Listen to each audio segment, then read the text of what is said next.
Yes, I'm Ivannia Soto, and I'm a professor in the education department. My specialization is second language acquisition and creating inclusive environments for English learners in K through 12 schools. Great. So I know we've had a couple of conversations over the years, and we've been thinking about uh, how we can kind of reset some of the work that the faculty do with our students. And some of my obligations are to work with the faculty and think about the faculty mentor and faculty advisor role. But it's also thinking about what role the faculty play as teachers in the classroom. And since we're making this big shift from this kind of in-person classroom experience, and now we're moving to an online format, and we may have to be flexible and go back and forth between how we deliver our teaching over the next year. I just wanted you to talk about some of the opportunities that are present in teaching in an online format. Yeah, I mean, I think it's been an exciting time to a certain extent, in the sense that we've been able to, or I've been able to innovate, right? To think through how can my students not be passive learners online. That's something that I'm really conscious of, even in the face-to-face setting and with our particular population, right? First-gen students who are former English learners or still have some English learner traits.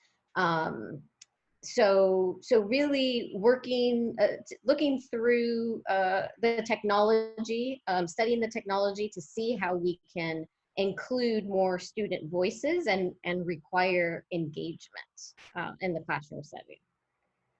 Yeah, some of those engagement opportunities. Could you describe a little bit or a few of those? Maybe some of the work that you're doing in your class, your virtual classes. Yeah. So the three main things that I'm doing that I think have been helpful to students have been taking a look at how I can use Zoom, and in particular the breakouts within Zoom, and then the chat box within Zoom, so that students aren't, as I'm teaching, they're not passively watching me speak. One of the things that I try to model face-to-face in the classroom setting and online now is that the person talking the most is the person who's learning the most, right? And if, as professors, we're doing all of the talking and we're getting really smart, right? And our students may be a couple chapters behind us or a couple of weeks behind us. And so how do you not just encourage talk, but require talk?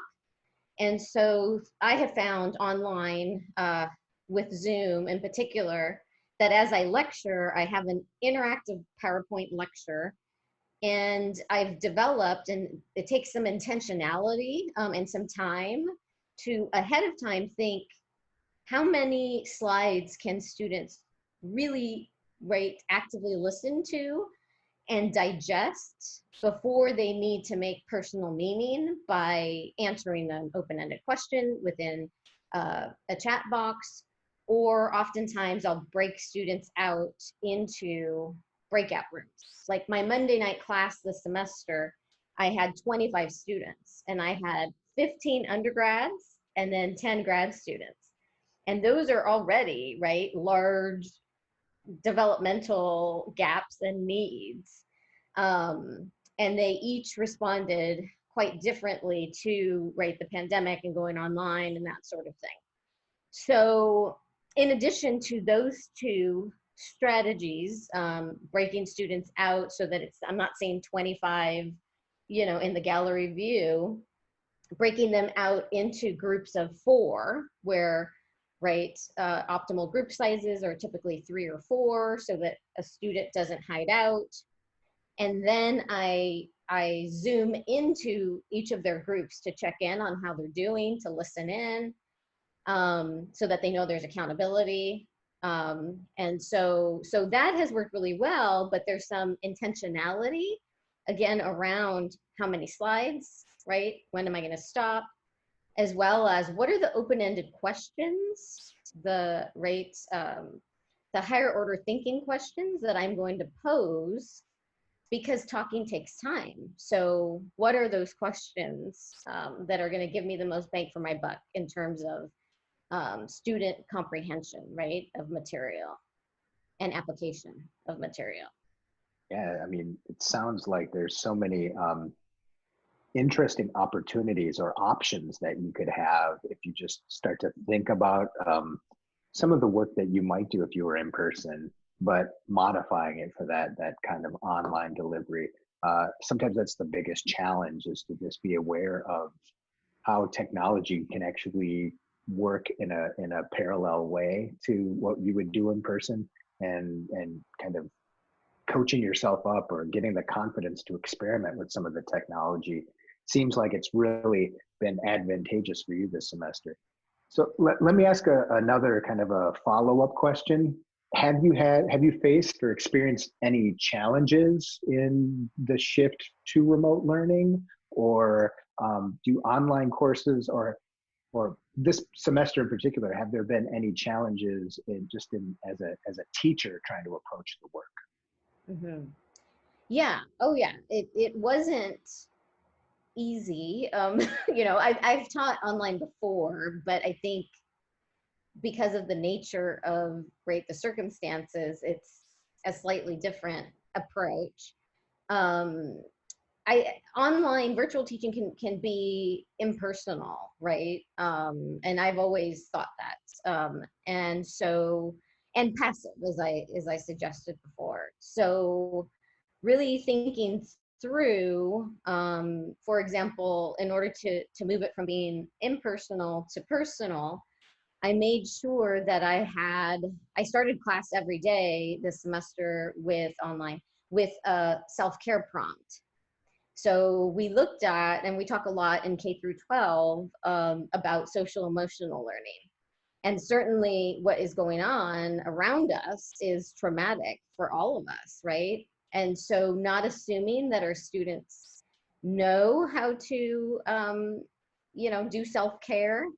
I noticed that some of my students looked disheveled, some of them were in bed, during class. And, I would go into, when we would go into breakouts, I would be like, you look really comfortable there. What's going on?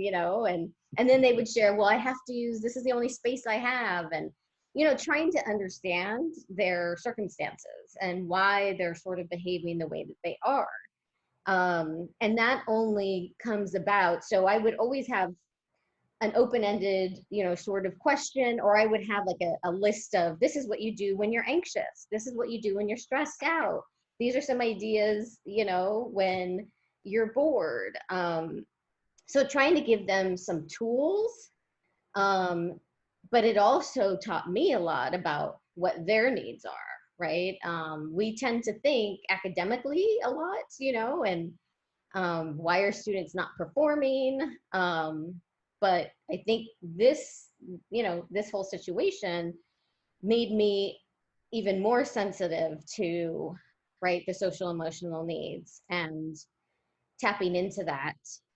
And it also helps with making it a less, right, impersonal setting.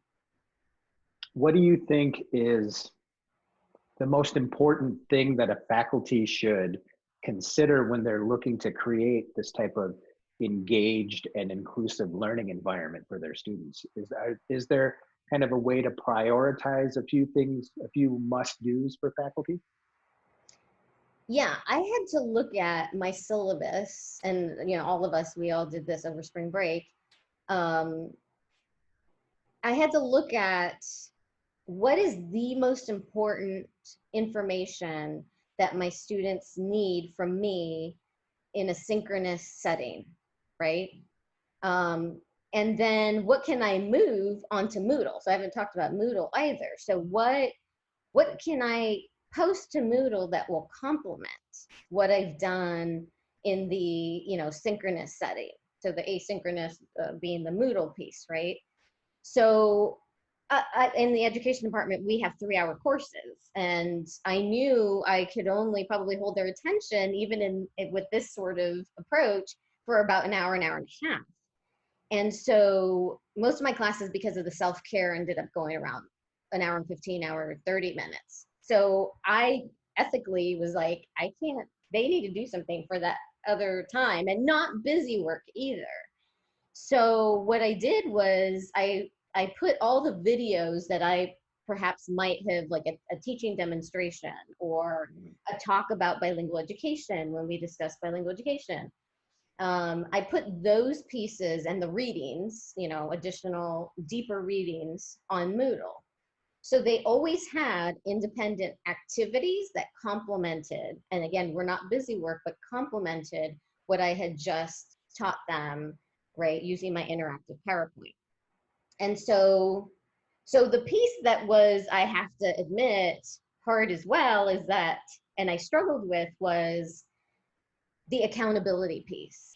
So I want to make sure that they're completing these assignments. It sort of mirrors what I would do in class, and I had to explain to them, hey, remember, the second part of class, because it's always 3 hours, was always a group work of activity of some sort, and you always turned something in, right? That was kind of project based, so that they didn't feel like, oh, you're just making us, upload or do this additional work. And so explaining to them, this is how I laid it out. This is how it mirrors what was going to go on in the classroom setting. And this is what's going to help you take your learning deeper. So then I always had some kind of a graphic organizer that they had to complete for accountability to the reading or to the videos, or a one-page reflection around what they just learned, which, as I suggested, there were 25 students. So then I was like, I got to grade these by next week, and so so it created, additional work. But I think it, from the formative assessments from what they wrote, it seemed to work well.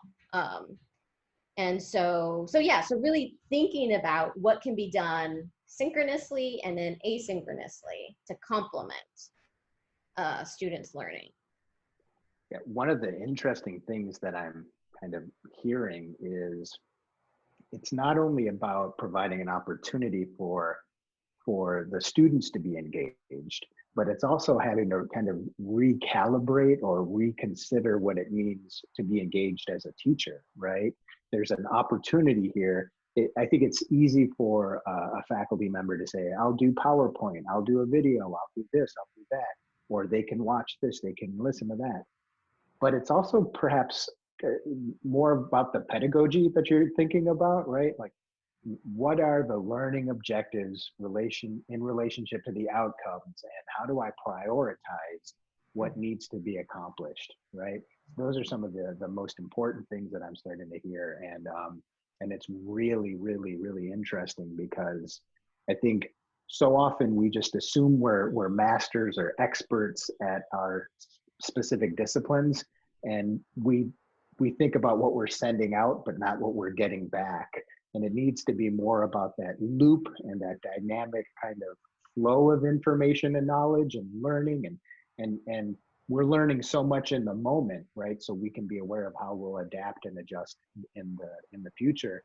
But it's really, I think it was really important for us to consider, it's not just of what we're throwing at them, but also what they're sending back. Mm-hmm.